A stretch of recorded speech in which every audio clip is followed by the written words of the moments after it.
Shabbat Shalom, everybody. Shabbat Shalom. I have a confession to make. I love Mel Brooks movies. Guilty.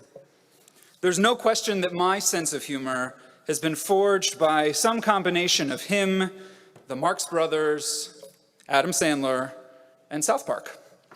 But I'd point to Mel as probably my greatest comedic influence.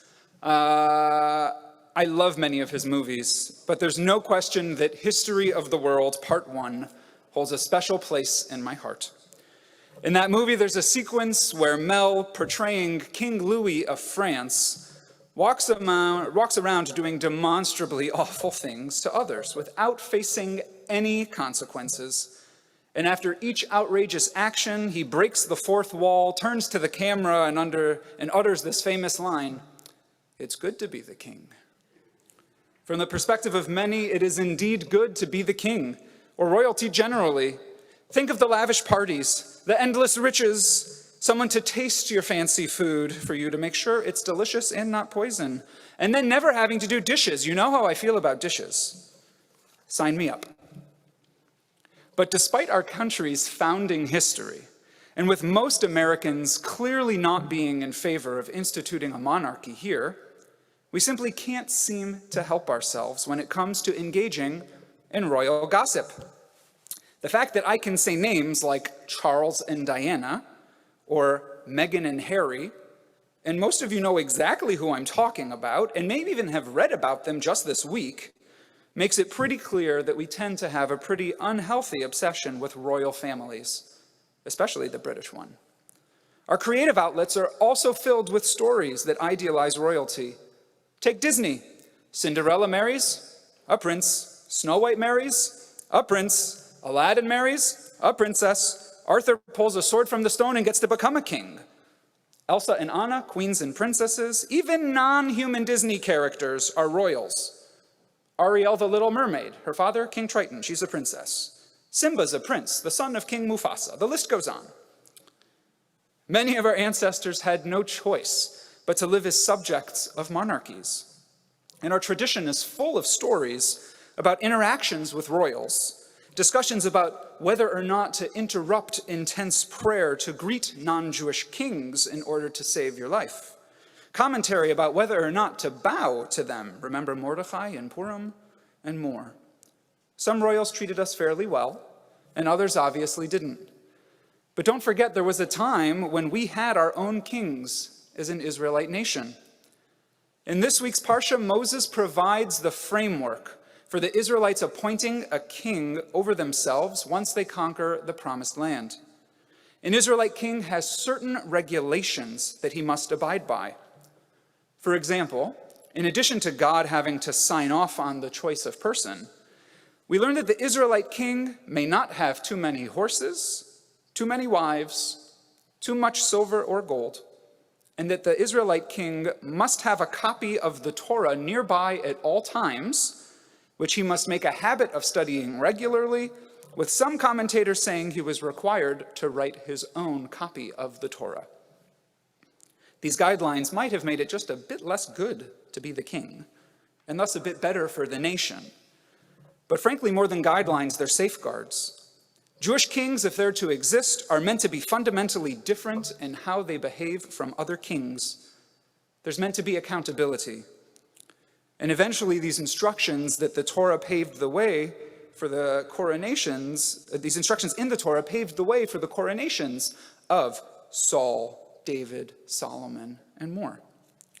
But while an allowance was created in this week's Parsha for instituting a monarchy, our tradition teaches that God was not thrilled that the Israelite nation wanted a king and wanted to be like the other nations around them. In responding to the prophet Samuel, who asks God whether or not to appoint a king per the wishes of the Israelites, God responds, "Shma b'kol ha'am, lechol asher yomru elecha, ki lo otcha ma'asu, ki oti ma'asu mimloch alehem." Listen to the voice of the people and all that they say to you, for they have not rejected you, but they have rejected me, that I should not be king over them. Our tradition envisions God upset that the Israelite nation feels the need to have a human king, given that God's own kingship should have been sufficient. After all, don't our blessings regularly refer to God as Melech HaOlam, King of the universe? In a few weeks, we're going to sing Avinu Malkeinu, right? Our Father, our King. The prophet Samuel tries to convince the Israelites of the perils of having a human king, warning them that the king will seize their property, enslave their children, and more. After all, it's good to be the king. But the Israelites insisted, and Samuel, with God's permission, relented. I struggle in general with the concept of monarchy, as it institutionalizes superiority and hierarchies courtesy of the family that you're born into. But I admit monarchies aren't the only form of oppressive or hierarchical governments. Putin, excuse me. I'm reminded of the quote attributed to Churchill where he says something along the lines of, "Democracy is the worst form of government, other than all the other forms we've tried." After all, we have problems as it relates to the preservation of our own democracy here at home. And we too have great wealth gaps in our population resulting in privileges of birth. And yet institutionalizing a particular family as inherently superior to all others is not only undemocratic, it's clearly un-American. Our Declaration of Independence declares all men are created equal. And while we haven't always lived up to that statement, thankfully the moral arc of the universe tends to bend toward justice, with women and those who wouldn't be classified as white land-owning folks at the time of the Declaration now included in that promise as well. So too, spending our time celebrating monarchies, both real and Disney, seems to run counter to the Jewish tradition. We learn in the Talmud that Adam, the first human being, was created alone, so that families wouldn't quarrel with one another, each boasting of the heritage of their progenitor.